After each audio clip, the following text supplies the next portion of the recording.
Welcome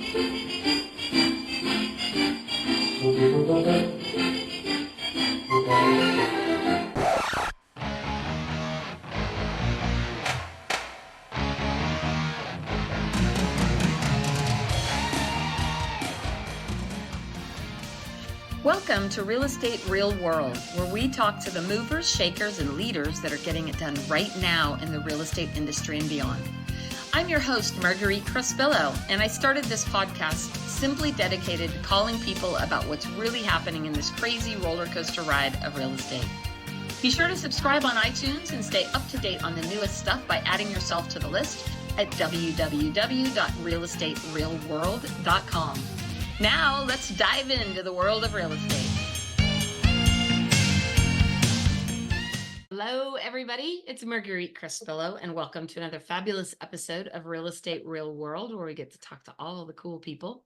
And today is no exception. We have a very special guest who I've known for many years, Ryan Lundquist. He's a certified residential appraiser and market analyst with nearly 2 decades of experience. Since 2003, Ryan has provided comprehensive appraisal services to a diverse clientele, including homeowners, real estate agents, attorneys, governmental agencies. Renowned for his expertise in estate settlement, divorce proceedings, and pre-listing appraisals, Ryan also excels as an expert witness in court. A passionate educator, he regularly shares his insights on housing market trends and teaches appraisal-related classes. Recognized for his leadership, Ryan was awarded the Affiliate of the Year in 2014 by the Sacramento Association of Realtors and listed as a notable business leader by Sacramento Magazine in 2021. Beyond work, Ryan enjoys woodworking, walking, and spending time with his family. Reach out to Ryan via phone, email, or social media for expert guidance and assistance. Welcome, my friend Ryan. Hey, love getting to be here. Thank you so much for having me today. I've really enjoyed following you over the years. I was looking back and we did a podcast with you, I think around 2017 or 18. But what I love most is actually your blog, sacramentoappraisalblog.com. And you always post such great statistics. And what I love is, so I'm not really a good math numbers person. I failed algebra 3 times. I sucked at math. But what I love about a lot of the statistics is you do a lot of different statistics about different things in the market, not just the average sales price, average listings, that kind of thing. So how have things changed for you in the appraisal world? Because I don't know any other appraisers that post the kind of stuff you do. Do you? Not really. There's maybe a few different ones in the country, but I just have an insatiable curiosity. I can't help it. So if I could just research stuff all day, and I would. And I just have questions, or someone will ask a question about something, and then I just go research it. Like a couple weeks ago, someone said, "Hey, buyers are targeting condos because they're more affordable." And I was like, "Is that true?" And then I looked it up and I'm like, no, actually condo volume is down 5% this year and the detached volume is up 5%. But then it's just the layers of the onion, and I'm going to do a post on HOA fees soon. And that's how my world works. The wheels of my mind get spinning and it's just, I've got to scratch that itch. And I actually love that because it's fascinating to me, although I don't have the patience that you do to do the research, right? So I don't really understand that. I don't have the time it's not so much time, it's patience to sit down and dig into that. Because what happens to me, and maybe this is what happens to you, I start going down a rabbit hole and then there's all these different things in the rabbit hole. And next thing you know, I'm sitting there 8 hours later and I've got nothing done. Yeah, the struggle's real. I can relate. Yeah, totally get it. So someone actually asked me, I told them I was interviewing you today, and they're like, ask him about the assumptions, because that seems to be a little bit of a hot topic right now, right? People think that they can assume these low interest rate loans where sellers got 2 and 3%. And I actually have a client right now who's in the middle of trying to assume one of those loans, and it has been not fun. Yeah, I think loan assumptions to this point, they're eye candy, and where there's a lot of hype about the idea, which I get because I think when the market changes, buyers are struggling, then we just have to get creative and figure out how can I make the numbers work? How can I enter the market? And they've started to happen a little bit more. Okay, per MLS stats, when I speak, I often have people raise your hand if you've done an assumption, one that's been successful. I've learned to clarify. And then just a few more hands go up than usual. At first, there were none. And sometimes loan officers would be like, hey, I've been around for 25 years and I've never done one. I'm like, well, yeah, because we've never been in a situation where you had to, where it made sense. And but what I discovered though is that with the loan assumptions that were reported in MLS, which there should be more, just with how reporting, it's not like the perfect number, but among the ones that were reported, they took about from the day you listed to the day you closed 4 months and a little more than 120 days on average. And so I think for anyone interested in an assumption, they just have to be realistic that it's going to require the right buyer and the right seller to probably wait a long time. But the most important thing, you're going to need the right loan servicer that actually says, yes, we will do this. There's not much incentive. It almost reminds me of Marguerite, like old school short sales That's when they exactly first what I started was to happen. thinking. Yeah, that's Yeah, exactly what I was thinking. where there just wasn't a system in place, and then eventually people got good at them. But so it's like that. There's even a tech company that's trying to identify properties that are potential assumptions, and they scrape 1% off the top, of course, from the buyer. So whether that's worth it or not, I guess the buyer gets to decide. But I think probably local agents can identify those for free. Yeah, it totally reminds me of the short sale days, 100%. And I've been saying a lot lately because I've been doing a lot of speaking at events. And we have this, I'm sure you can relate to this. We have this whole generation right now of consumers and real estate agents who've never really seen a challenging market, right? So Yeah. if you think about it, 2010 was the bottom of the market, of the worst market in history. And at that point, everything started to escalate when it came to prices, go up, and interest rates continued to decline. So we had this crossing where people haven't seen in 14 years, people haven't seen higher rates and the home prices at the same time. So it's like this kind of weird place to be in. Yeah, I think there's a real learning curve there, and deer in headlights go like, how do I navigate this? Or what do you do when the volume faucet turns off? And I think that a lot of people in real estate have just been caught by surprise and going, man, I wish I was more prepared or more diversified, or that I focused more on really building a big network to help sustain me. And that's just, I think sometimes we have to go through a hardship to learn. I remember going through the housing crash in 2005, really through especially 2008. It was gnarly and things got pretty sparse for me. And I always tell people I had this awesome baseball card collection and I don't have that anymore because I was looking around the house going, what do I need to sell? And because I want to pay my mortgage. And I feel for people. I know there's a lot of people who are having a hard time, but it's one of those things that we look back, even in the Sacramento Bee in the early 80s, there's this article from 1981, and it talked about the Sacramento Board of Realtors at the time. There were 5,200 members in 1980, and there are about 1,000 less in 1981. And it's sobering because volume dropped in the resale market by 20%, and so did the number of realtors. And so I'm not saying that there's this one-to-one correlation. It may not be that way, but I just think it's that for a lot of people, it's just that time to grind and figure it out and diversify and be like, where are the buyers that are here? And the way I look at it is that today we're missing about 35% of the pre-2020 market, but that means that 65% is here. And we have 5% more sales this year than last year. And so I feel like there's been some positives. Some people are doing really great, crushing it, and some people that hasn't been the story. And I frequently will say great agents will do well in any market, right? And they will survive. And I remember 2000, it was for me, it was August around 2005.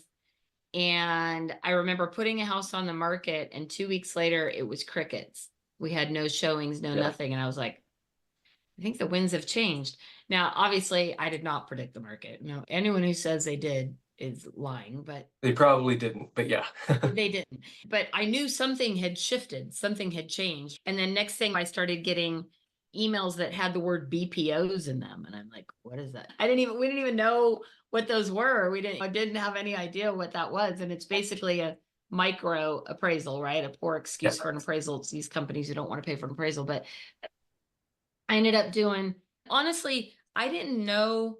I really had no idea about statistics. I didn't know numbers. I didn't know any of that when I got into BPOs. And I had already been in real estate like 10 years. To me, it was like this whole crazy learning curve. And I didn't even understand or realize how valuable and important those statistics that you do are until that point. I was like, oh, now this, now I understand this a little bit because I was able to watch, because I remember, I don't know if you were posting stuff at that time, but I remember seeing zero short sales, zero REO, and then next thing they were Yeah. escalating. And I remember at one point, it was like 90% of the market was either REO or short sale, wasn't it? So the short sales and REOs, they really weren't in MLS until first quarter of 2009. Technically a little bit before, but agents weren't using the fields yet. But yeah, the Right. first quarter of 2009 in Sacramento County, 84% of all sales in our largest county were distressed. And it's just incredible. 84%. And that was a market of carnage for sure. Yeah, it was. I ended up doing a ton of REO, as you recall, and was selling, Yeah. hundreds. Yeah. I remember when I got assigned the Fannie Mae account, and he said he was going to send me 2 or 3 properties to see how I would do, and he sent me 90. And it was like there was no precedent for Yeah. what happened in that market. And so I guess that kind of leads me into this question. We're getting a lot of people now that are asking, right, is the market going to crash? And what is happening with REOs? They want the hot list of the REOs. I'm like, there really aren't any. So what are you seeing with regards to that? Okay, yeah, bank-owned sales, short sales hardly exist. In Sac County, 1% of all sales last quarter were distressed. Okay, and think about it this way. That's 1% of a really small number of sales. And so it just underscores how low that number is. Now, we've basically hit bottom. There's no place to go but up.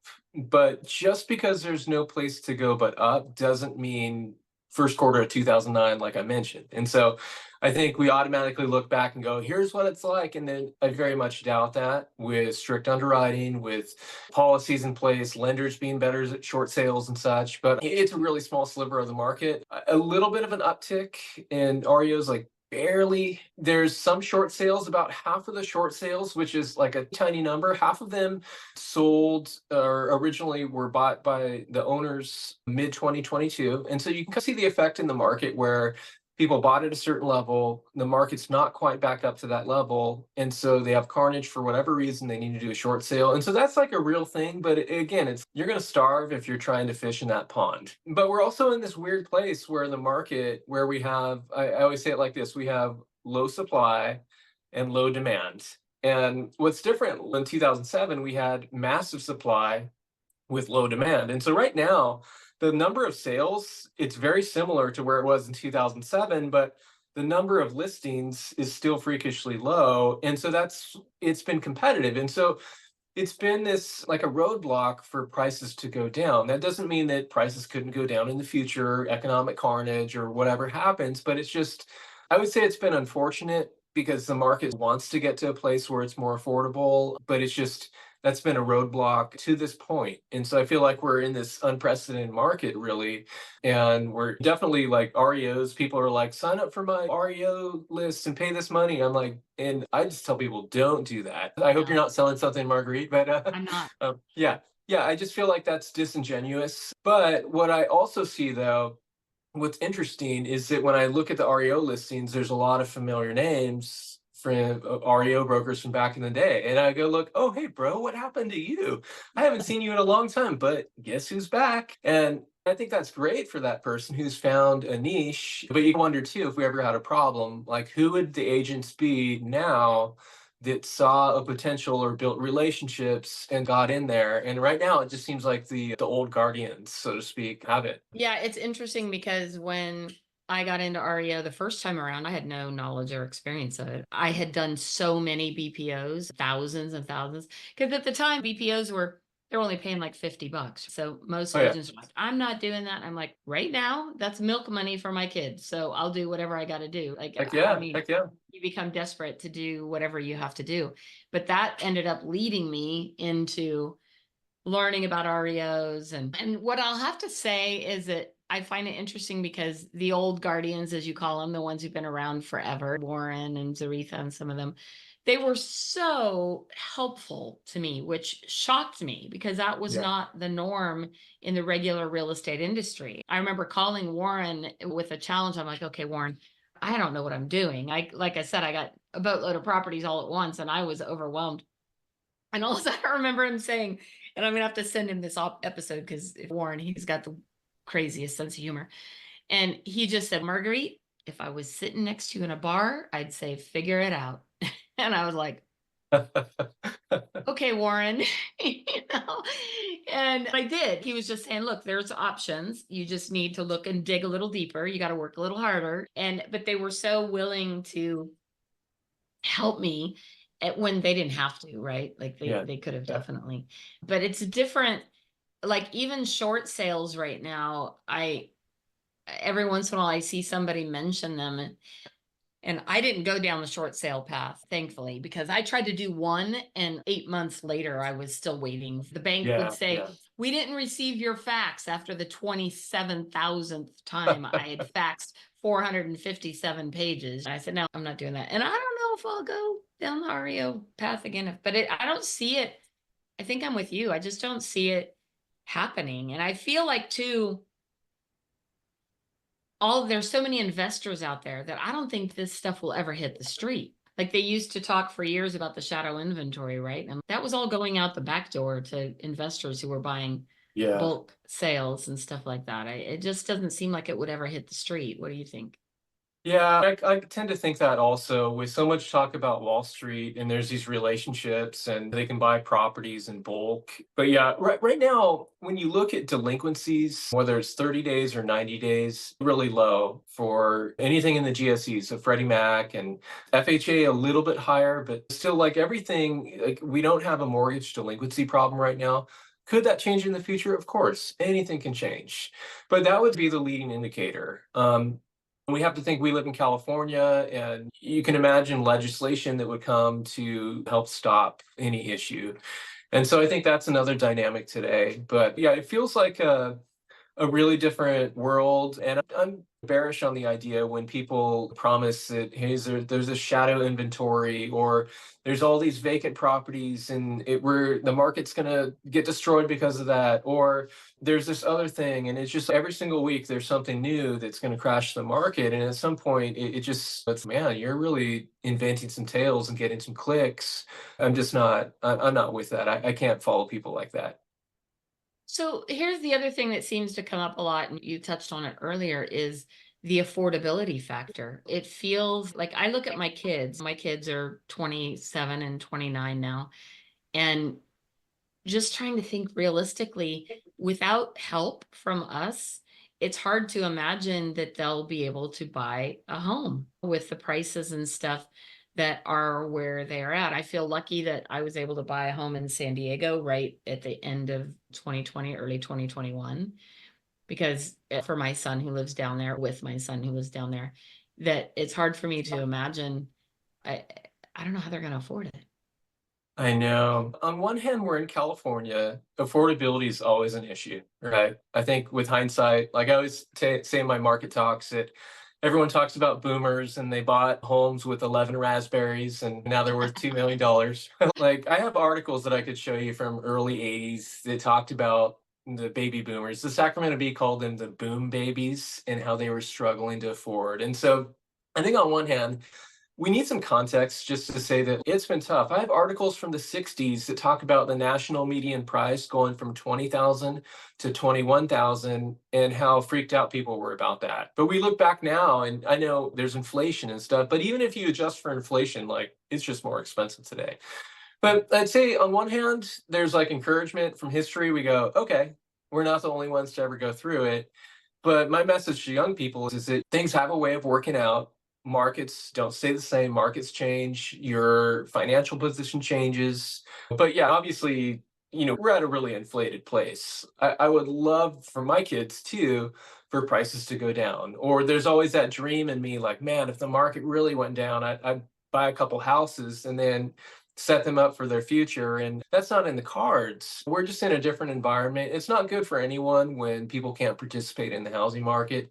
We have a problem, and it's just not enough supply coming to the market is keeping this problem where it's at. But I'd say one issue that we are watching that we need to keep an eye on is growing debt. And so there's all these people who aren't participating in real estate, but the credit card delinquencies and auto delinquencies are rising nationally, but also in just Sacramento stats.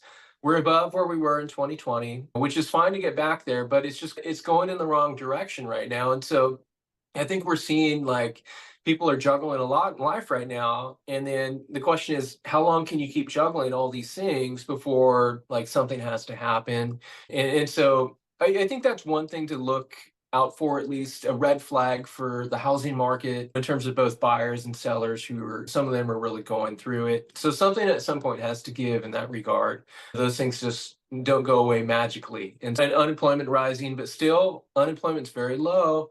The economy has felt more robust. It's just, but there's just these signs where we go, okay, let's watch this stuff. And for the real estate professional to identify who might need my services in the future, whether they're buyers or sellers, based on how the market's moving. It does not matter for those who work in real estate, it doesn't matter what prices are doing. It only matters who's participating in the market. And so no matter whether it's going up or down, how can I serve the people who are here right now and who will be here in the future? Just, I know that sounded a little preachy or soapboxy, but that's just No, really important for me. I don't think so at all because, like I said earlier, great agents do well in any market. You find a way to be able to help people despite whatever the circumstances are. I just celebrated my 30th year in real estate, right? So I've been doing this a long time. Congrats. That's really cool. I know, it's crazy. And I remember when I first got into real estate, interest rates were 8 and 9%, and we were selling homes all day long. People go, yeah, but the home prices were a lot lower. Okay, so my average sales price in 1994 was like $83,000, right? So average commission at that time was maybe $2,200 or something like that before broker splits and stuff. And the reality is that people were able to figure out how to afford homes. Plus, I don't even know what the minimum wage was back then. I can't, but I think it was like $3 or $4, maybe $3 now. I don't know what it was, but that could be a research project for you, Ryan. But the truth is that the cost of living was equivalent to where it is. And I realize things are higher now, but say average sales price is a lot higher, right? Average commissions are different. The minimum wage is now different things. I'd be interested in seeing some of those articles because have you already written something about that? Because that would be great to show Yeah, like 1980, the 1960s, to show what that, to me, that's fascinating. for That'd be sure. really Yeah. interesting. Yeah, no, it's actually really cool. Through the Sacramento Library, you can access the Sacramento Bee from 1857 onward. And Wow. so you can go in there and just look up a keyword if you ever want to share something interesting. I actually found pictures of Zaretha in the 90s. Did you? I Oh, shared I'm that with sure her. you'll I find should some of actually, mine. I should look for you. You're probably I'm a sure match. you'll find. I have my Um, business cards going all the way back. I even have my driver's licenses going back to when I was like 16. But oh, my nice. first business card was remember the place they used to have called Glamour Shots? Oh, yeah. So you could go into Glamour Shots. This has nothing to do with what we're talking about, but it's funny. You could go into Glamour Shots and they had clothes you could wear. They would do your hair and makeup, and everybody at that time had the shoulder pads. That was really big in the 90s, the glamour shots. Big hair, big shoulder pads, everything was big. And that's one of my first pictures. I had this bleach blonde and the big shoulder pads. And anyway, it's That's funny, but great. yeah.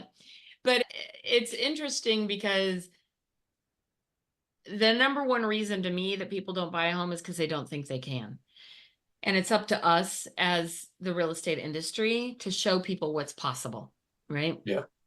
And I think many times we do get caught up in, oh my gosh, prices are so high.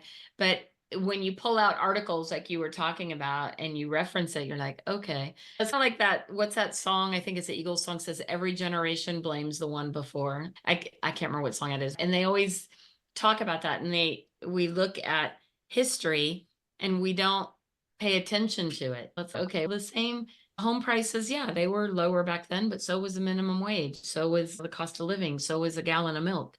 It's just, it is what it is. Do you want to go back to making that money? Maybe, I guess, cost of living. But I just want, I guess, more than anything, to be hopeful Yeah. that it's possible. And I have actually one of my son's best friends is in contract right now.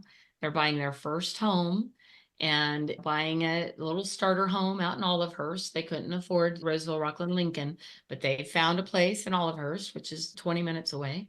And they're buying their first home. And I'm so excited and so proud for them. That's really cool to hear. I love that. And the reality is that a market like today, it's a market of holding for a lot of people. Sellers, the math doesn't work. Buyers, the math doesn't work. You have that 65% of the regional market where it does work. Or like in Folsom, it's more like 75%. And so it's just, I think that for some people, it's just not going to work in real estate, but that doesn't mean that their story is going to be the story for someone else. That's one of the things that I've learned through the years, talking about the market and such. And there's a lot of people who pontificate about here's what the market's going to do. And it's just, I always tell people like, hey, listen to your lifestyle and your finances. Where do you want to be in life? What do you want to do? Who do you want to do life with? And I would say the same thing in 2012 or 2024. When does it make sense for you? And then do it. And it's just, but if you listen to some voices online, like who are pontificating, like there's no such thing as one perfect time to buy a home. Like I said, and I gave a talk yet, I think last week, and I was like, you really missed out. You should have bought a home in San Francisco in 1998 before the tech boom took off. But really, when you should have bought probably in 1978 and then 1968. And then it's just so it's then we have to go back to the times of Jesus. Like where at some point you have to concede that I don't know, at some point your life will collide with the market. Is it right for you? That's just something that everyone else to figure out. That's always my take. I always say at 2020 hindsight, we'd all be skinny and rich, right? We'd all have it figured out. And people always ask me, I know they ask you, what's going to happen with the market, right? When's the market going to crash? I'm like, well, if I knew that, I'd be on an island in Tahiti sipping Mai Tais somewhere. I'd be mega rich, right? None of us really know. And for those who try to say that they do know, they know from 2020 hindsight is they're like, oh yeah, I bought my house at the bottom of the market. Nobody knew that 2010 was the bottom, right? You got lucky a little bit. Even when I bought my house in 1994, right?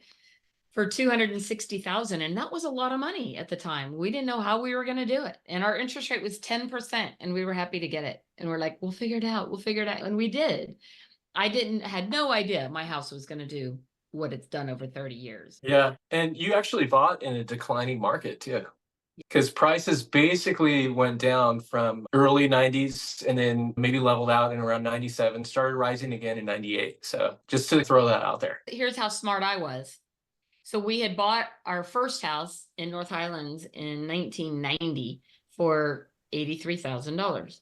And then I remember in 98 when it hit 105,000, and I'm like, we got to sell. It's not going to go any higher. So that's how smart I was. And the next thing, the house is today probably be worth 400,000 or something crazy. But Yeah. I didn't even, we had no idea, but we bought when we could afford and we sold when it made sense for us because we had it as a rental. And we thought, okay, we'll just move that money somewhere else. The only thing I will say that I did learn the most from the subprime market financial crisis is there were so many people that were buying homes that they could not afford, and they were buying it based on equity appreciation. Yeah. Oh, if you buy this today for 300,000, it's going to be worth 400,000 next year. And what I tell people all the time is buy a home that you're comfortable in, that you can afford, because the only time you lose in real estate is when life forces you to sell. Death, job loss, divorce. Life forces you to sell. Otherwise, like a lot of people are doing right now, they're just holding on. Yeah. No, yeah, absolutely. I saw the same thing and heard the same message. Just the market's going to keep going up and just refinance later. And I know this loan's going to reset, but you'll be fine. Promising the future. And I'm always careful about that. And that's why the whole like date the rate thing, I'm just not a fan because, someone could have said that 2 years ago and guess what? They're still dating. Exactly. That person's ready to get married. So you told them that would be possible. Like, come on. And which is an interesting thing because like with builders, people who bought new construction, they have some equity over the last couple of years. But they also had that, for some, a temporary rate Right. reduction, right? And so that's going to reset. And it's just, I feel like we're in a market of people getting nickeled and dimed, but not just nickeled and dimed, like hundreds and hundreds of dollars or thousands, whether it's through insurance or stuff like that with new construction or mellow and all the things. And I just feel for people who are trying to make it work. And like I said, it's just a holding season. The good markets don't last, neither do the bad ones, but it's a time in our history where I think that you have a lot of people who are also locked into low rate and going, man, I might not ever sell. And we got a 15-year mortgage 4 years ago. And the more that gets paid down, we don't have a large house, but I have an awesome garage. And I don't know, I'm pretty comfortable where I'm at. But then again, lifestyle has a way of moving. I have no idea what's going to happen over the next 11 or 15 or 20 years. And that will probably be the most powerful thing that would get us to move, get us to downsize or upsize. You never know what'll happen. And I guess that's the thing in life. Yeah, like I wouldn't have looked back at myself at 19 when I was skateboarding and in college and thinking that would I own a home someday or talk about the housing market. I don't know. You just have no idea where life will take you. And that's the cool part. And it is, and I'm fascinated by that. And you were talking about the 15-year loan, and I found this little like amortization calculator thing online, right? I think it's amortization.net or something. But what was cool about that is to sit and kind of play with those numbers, right? If I paid an extra, I don't know, $200 a month on my mortgage or did something like that, how short could I make my loan, right? Go from a 30-year loan to 15-year loan or whatever that is. And so I've actually been encouraging a lot of my clients to use that lately to say, look, go play around with this. See how much money you would save in interest by actually just paying an extra $100 or $50, or maybe you can afford $500, right? Whatever you can actually afford to pay extra on your mortgage, you could reduce that considerably. And I don't think that is being preached enough, right? Because people are paying 30% interest on credit cards, which is insanity to me. But sometimes you have to do that, right? Yeah, nothing wrong with that.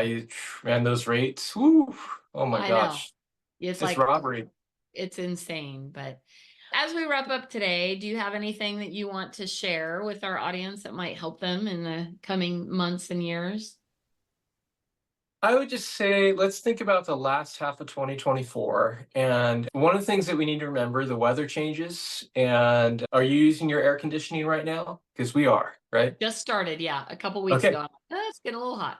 Exactly. So the weather changes, but the temperature also changes in the housing market. And so typically we peak around this time of year, start to see a little bit less competition. Sometimes new listings will increase for a little bit, then they start to back off. And eventually in the fall, it starts to feel like leftovers. People are like, I'm waiting for the good stuff to come. And so I just always remind people, expect for the temperature to change. Let's watch and try to really see, is there anything normal or abnormal that's happening in the market? And we just have to know that seasonal rhythm. And I really think that our spring market did peak already, just because I see the percentage of multiple offers in early May started to go a little bit lower than it was in April. And so a very subtle change, but then people are like, but I just had 17 offers on this property. I know, I get it. I get it.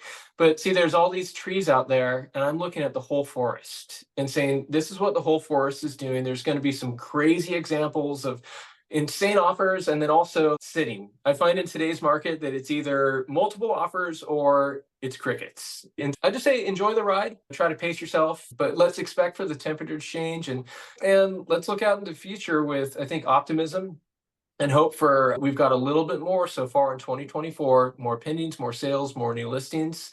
And as long as rates don't do anything crazy, hopefully that will continue. And so that's what I'm looking at. And then we'll see what the future brings. Like the last thing I'd say is everyone's wondering what Caitlin Clark is going to do in the WNBA. And the reality is we need time to see the trend. And the same thing happens in the housing market. We have ideas and everyone has a take, but we just need time to see how it pans out also and patience to wait for that. It's funny because agents don't brag about getting no offers, right? They only brag about getting multiple offers. So Yeah, you don't see as much conversation in the media about not getting offers. You only see the multiple offers and that kind of thing. exactly. Hey, my listing canceled. Look at me. I couldn't get it done. Yeah, exactly. Oh my goodness. Thank you so much for joining me today, Ryan. It's always a pleasure talking to you. And I'm always fascinated I read your blog all the time. I'm always fascinated by what you post. So keep doing Yeah. what you're doing. You're great at it. Hey, thanks. It's a real honor and I appreciate it. Totally unscripted. We just talked. That was fun too. Yeah, we had no plan today. So that's what I like about it. So thank you so much, everybody, for joining us on Real Estate Real World, again, where we get to talk to all the cool people. Be sure to follow us on social media and make sure you subscribe and like us where you can find us on YouTube and everywhere else. Thank you, everybody. Go out and make it an amazing day. Thank you for joining us today on Real Estate Real World, where we talk with masters and leaders in the real estate industry and beyond on how we can raise the bar in our industry. Please subscribe over on iTunes, and while you're there, be sure to give us a review. Your reviews encourage us and help others to find our podcast for show notes and hot topics on what's going on right now in our real estate industry.